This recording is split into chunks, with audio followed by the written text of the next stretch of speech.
Voilà, j'ai l'impression qu'on n'a pas de chance. Entre Vinicius qui sort blessé au niveau de l'épaule en ayant réalisé un bon match et Carvajal qui sort blessé à la fin du match en pleurs. Donc on sent que la blessure sera très grave et ça va être compliqué de le remplacer parce qu'on n'a pas d'autre latéral de qualité. On a Lucas Vázquez mais ça vaut pas un Carvajal. Donc on s'impose 2-0 face à cette équipe de Villarreal. Alors personnellement je suis pas satisfait. Je suis pas satisfait en termes de jeu. Alors le résultat, il est très bien, mais je sens qu'on a quand même pas mal de lacunes au niveau défensif. On subit beaucoup trop d'occasions. Donc honnêtement, heureusement qu'il y a eu le travail dur de Valverde et celui de Camavinga, propre techniquement. Et au niveau de la récupération, comme je vous ai dit, c'est l'un des joueurs qui récupère le plus de ballons au Real Madrid. Mais aussi le travail que Bellingham il nous a fait aujourd'hui, extraordinaire.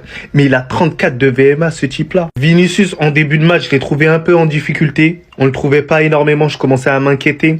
Après, à partir de la 30e minute, il a commencé à se débrider. Il a commencé à éliminer le joueur. En fait, c'est cette action qui a été le déclencheur d'absolument tout. Et moi, ça m'a fait plaisir qu'ils prennent un tout petit peu le lead devant Kylian Mbappé. Kylian Mbappé qui a été en difficulté aujourd'hui. J'ai vraiment pas aimé son match. Après, c'est pas dramatique, mais honnêtement, va falloir quand même un tout petit peu se réveiller et être un tout petit peu plus adroit quand même devant les cas. Et même au niveau des dribbles. Donc le plus important, c'était de prendre le plein de confiance et ramener les 3 points. Et j'espère que ce soit Vinicius et Carvajal, ils reviendront le plus rapidement possible. Même si Carvajal, je suis un peu pessimiste. Dites-moi vos tops et vos flops, mais sinon en vrai, ça va toi? Moi, tout le monde, bien, alhamdoulilah.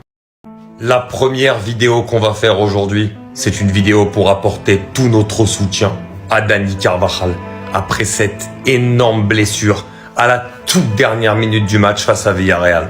Je vous mets pas les images où il est au sol, il crie, etc. Déjà, même les images de la blessure, je vous mens pas que j'ai hésité, mais c'est très très grave. En fait, il a tapé, comme je vous ai montré sur l'autre image, très très fort en haut, et je pense que comme il a pas touché finalement la balle ni le joueur, il a tapé très très fort en extension, et je crois que le genou, voilà, sur la fin, tu vois, il y a eu une hyper extension, et c'est quelque chose qui fait très très mal. Le joueur est sorti en pleurs sur civière. On a senti la gravité de la blessure aussi quand on l'a entendu crier. Vraiment, on l'entendait malgré le cri des supporters et tout, on l'entendait vraiment. Et aussi avec les joueurs qui sont venus directement sur lui. C'est vraiment sur cette image qu'on voit que le pied, voilà, est encore parti un peu plus haut que ce qui est normalement possible. Donc voilà, en tout cas, on va apporter tout notre soutien à ce guerrier Dani Carvajal et espérer vraiment, vraiment que ce n'est pas trop grave. J'en ai marre qu'à chaque fois que je dois bien parler du Real, je dois bien parler de cet homme-là. Pourquoi les lumières sont toujours vers Mbappé, Vinicius ou bien même Bellingham, mais on ne parle pas de l'homme de l'ombre, Valverde? Parce que c'est toujours lui. Ce soir, il y avait Tony, le départ qui pourrait peut-être expliquer la baisse de niveau du Real. Parce qu'on voit clairement que le Real n'est plus pareil depuis son départ. Il était obligé de représenter le numéro 8 de Tony et de péter les cages comme à son habitude. Valverde dans cette position-là, ça fait quasiment toujours but. Et c'est chiant, c'est fatigant. Valverde passe 12. La dernière fois qu'une personne a essayé de mettre son pied en travers de son chemin, bien évidemment que je me souviens parce que c'était un de mes joueurs. Et il a été blessé de avril jusqu'à mardi. De Jong a retrouvé la pelouse ce mardi. Rendez-vous compte de la folie. Même Flick était choc-barre de l'état de la cheville de Jong. Et pour revenir à Valverde passe 12, c'est lui qui a mis le premier but de la saison. En finale face à Atalanta. C'est lui qui débloque le match face à Valladolid. C'était un match très compliqué de base. C'est lui qui envoie le bijou à Mbappé. On s'en souvient tous. Et ce soir, c'est lui qui débloque le score dans un match qui était compliqué et une équipe de Villarreal qui se procurait énormément d'occasions. Bien évidemment, tu prends le premier but face à Madrid et tu sais que derrière il y a des fusées comme Mbappé ou bien Vinicius. Bien sûr que tu abordes ton match autrement. Je trouve qu'il n'y a pas assez de lumière sur cet homme qui sauve toujours le Real. Sinon vous les gars, vous en pensez quoi? Ramenez-vous snapper ça, on s'ennuie. La dernière fois que j'avais vu ça, c'était le Haki des Rois. Comment il a fait ça? Maintenant, juste le contact visuel suffit à faire tomber les joueurs adverses. Je crois que vous vous rendez pas compte des cauchemars qu'il va faire le joueur adverse en face. Dites-vous, là, Vinicius, il part le provoquer. Crochet, il le met au sol une fois. Là, il est plié. Mais si seulement vous pouvez s'arrêter là. Le joueur adverse, il va quand même prendre l'initiative de se relever. Il prend son courage à 2 mains à ce moment-là. Il repart au combat. J'ai des flashbacks du joueur qui suppliait Neymar de ne pas le dribbler. Sa montée de puissance sur ce duel qui lui permettra derrière de venir planter ce but. D'ailleurs, comme par hasard, on va dire la vérité ici. Après la sortie de Kylian, le mec passe buteur. Il a fait en 1 seconde ce qu'on a attendu de Kylian durant tout le match. Il reçoit le ballon, il fixe une fois la cage. Il t'envoie un banger. Tout droit dans les filets. J'ignore sur quoi les gens se basent quand ils disent que le football est dead. J'ignore sur quoi les gens se basent quand ils disent que Vinicius fait partie des pires ballons d'or de l'histoire. Mais moi, je vais vous dire un truc aujourd'hui. Alhamdoulilah, ce mec existe dans le football. Parce qu'il en est clairement la définition. Vous vous rendez pas compte, hein, mais aujourd'hui, il était littéralement esselé, les gars, en attaque. Il avait uniquement le soutien de derrière. Il a fait ce qu'il fallait tout seul. Au bout d'un moment, il y a de réelles questions à se poser. c'est probablement terminé pour cette saison. Qu'est-ce que vous voulez que je vous dise? Il est ressenti sur ses larmes aux yeux. Vous avez vu l'image? Elle parle d'elle-même. En lui souhaitant déjà pour commencer tout le rétablissement du monde. Pour cette blessure qui a l'air juste incroyable. Mais comment on va faire?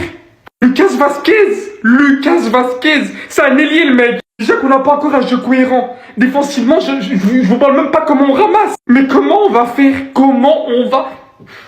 Fallait que ça arrive en plus en fin de match. On gagne 2-0, tout était bouclé. Et puis d'un coup, faut que ça vienne. J'ai pas les mots pour vous citer à quel point ça a littéralement défoncé la soirée. J'aurais préféré qu'on fasse match nul plutôt que d'assister à ça. Là, vous vous rendez pas compte, hein. Mais c'est pas du tout envisageable. Dire que j'étais en train de le critiquer en première période, mais là, faire une saison entière sans Carvajal, mais on est fichus, les gars. C'est le seul défensivement qui arrivait à peu près à tenir les bons ailiers en face. J'ai plus les mots. Comment on va affronter les grands clubs sans lui? Espérons recevoir des bonnes nouvelles. Mais est-ce que j'y crois? Non. Voilà, j'y crois pas du tout. Les yeux, Chico, ils ne mentent jamais. 18 décembre 2022, un monstre du nom de Kylian Mbappé Lotin est né.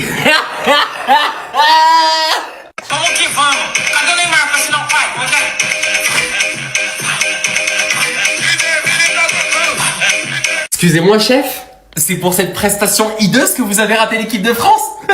3,4, peut-être qu'il a fait caca sur le terrain. Le Real Madrid sort Mbappé, le Real Madrid marque juste après. Ils étaient pas au courant, ils l'ont su, tout se passe comme prévu. Quand je vous ai dit qu'il en a plus rien à foutre de l'équipe de France, vous me croyez pas, les gars. Il a que de l'amour que pour le Real. Je n'ai pas été bon, voilà. Ça c'était juste après France-Espagne, les gars. Juste après l'Euro. Je n'ai pas été bon, voilà. On rentre à la maison, c'est simple, je pars pour une nouvelle vie, donc il y aura beaucoup à faire. Rien à foutre de l'équipe de France, tout pour le Real Madrid. Prise de position chelou. Grosse tête, manque de respect, paroles non tenues, beaucoup trop de blabla, pas assez de football. 18 décembre 2022, on te voyait sur le toit du monde finalement. 2 ans plus tard, tu n'es pas aussi bon que tu le penses être. Un Jérémy Doku actuellement est meilleur que toi. Qu'est-ce que t'en penses de ta carrière à 25 ans, Lotin?